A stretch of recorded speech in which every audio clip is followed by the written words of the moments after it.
বনের আজব গারে শির ফেলিত ডারে পাখি এসে বাতাস দিত গাই ওগো নবীজি কোন সাধনে পাবো তোমায় বলেন কোন সাধনে পাবো তোমায় ওগো নবীজি কোন সাধনে পাবো তোমায় বনের আদগারে শির ফেলিত ডারে পাখি এসে বাতাস দিত গায় গো নবীজি কোন সাধনে পায়াবো তোমায় জোরে কোন সাধনে পায়াবো তোমায় গো নবী কোন সাধনে নবীর ইশকের বাতি জ্বালাও দিবারায়াতি নবী প্রেমের বায়াতি জ্বালাও দিবারায়াতি নবীর লাইগা দাও কুরবানি জানব নবীজি কোন সাধনে পাবো তোমায় আল্লাহু আকবার দুই হাত তুলে বলেন আল্লাহু আকবার আল্লাহ তুমি দেখো তোমার নবীর পাগল যারা তোমার নবীর পেয়ারা বান্দা যারা বান্দি যারা দুই হাত তুলে তাকবীর মারতেছে তারা কিয়ামতের দিনে এই সকল হাতগুলো তুমি জান্নাতি হিসেবে মঞ্জুর করুন জোরে কোন আল্লাহু আকবার নাফিসা ডাক দে কয় নাফিসা ডাক দে কয় বান্ধবী এরকম মানুষ তো জীবনে কোনদিন দেখি নাই খাদিজা বলে বান্ধবী রে আমার এত বড় ধন সম্পদ যা আছে সমস্ত ধন সম্পদ গুলো ওই নবীর কাছে কুরবান করে দিব আমার জীবন যৌবন যা আছে সব কিছু কুরবান করে দেব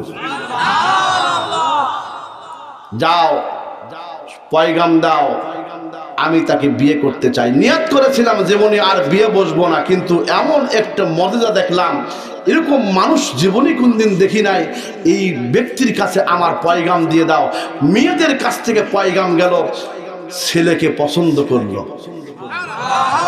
আর এখনকার ছেলেরা মেয়ে করক দেখে দুলা ভাই ওই যে স্থল গ্রামের একজন আব্দুল্লাহর বেটি আছে নাম তার সকিনা দেখতে খুব সুন্দর আমি ওকে খুব ভালোবাসি আই লাভ ইউ কথা কন্যা খাবারে কথা কন্যা কা আজকালকের অবস্থা হলো আমরা মেয়েকে নির্বাচন করি আর খাদিজাতুল কুবরা নির্বাচন করলেন নিজে তার পাত্রকে জোরে কান সুবহানাল্লাহ যে পাত্রকে যে স্বামীকে পছন্দ করলেন তার নাম কি আরো জোরে কান আর একটু জোরে কান মুহাম্মদ বিন আব্দুল্লাহ ইবনে আব্দুল মুত্তালিব ইবনে হাশিম ইবনে আব্দে মানাফ ইবনে কুসাই ইবনে কিলাব ইবনে মুররা ইবনে ফিহর ইবনে নজর ইবনে মাআদ ইবনে আদনাদ ইবনে মুকাব্বির আল্লাহু আকবার কান সেই নবীকে পছন্দ করলেন জীবন যৌবন সব কুরবান করে দিলেন সংক্ষিপ্ত হয় বলি বিবাহ হয়ে গেল বাসরাত হয়ে গেল বাসরাত্রি খাওয়ার পরে বললেন নবী গো আমি আমার জীবন ধন সম্পদ যা আছে সব আপনার কাছে কুরবান করে দিলাম আপনি কি এতে রাজি আপনি কি এতে খুশি নবীজি বললেন আমি খুশি না আমি তখনই খুশি হব এটা আমার জন্য না আমার এই ধন সম্পত্তিগুলো যা আমাকে তোমার ধন সম্পত্তি যা আছে এগুলো যা তুমি আমাকে দিলে এগুলো ধন সম্পত্তিগুলো আমি আল্লাহ রাব্বুল আলামিনের দ্বীনের জন্য আমি কবুল করে দিলাম এই সেই খাদিজাতুল কুবরা লক্ষ্য করে দেখলেন ৫,০০০ বকরি আছে মেষ আছে দুম্বা আছে খাদিজাতুল কুবরা বিবাহ করার আগে এগুলো আলামতগুলো হচ্ছে আবু জেহেল চিন্তা করলেন আমার ভাতিজি খুয়াইলিদের মেয়ে নাম তার খাদিজা ওয়ারাকা ইবনে নাওফাল এবং খুয়াইলিদ এই দুইজন আপন ভাই ওয়ারাকা ইবনে নাওফাল ওয়ারাকা ওরাকা হলো চাচাতো ভাই, আর খাদিজাতুল কুবরা হলেন চাচাতো বোন, দুইজন। আল্লাহু আকবার। আল্লাহর হাবিবের এই সমস্ত মুজিজার কথাগুলো যখন ওয়ারাকা ইবনে নওফলের কাছে তখন বলা হলো, ভাই ও ভাই আমি এই দেখলাম। ওরাকা ইবনে নওফল বলল,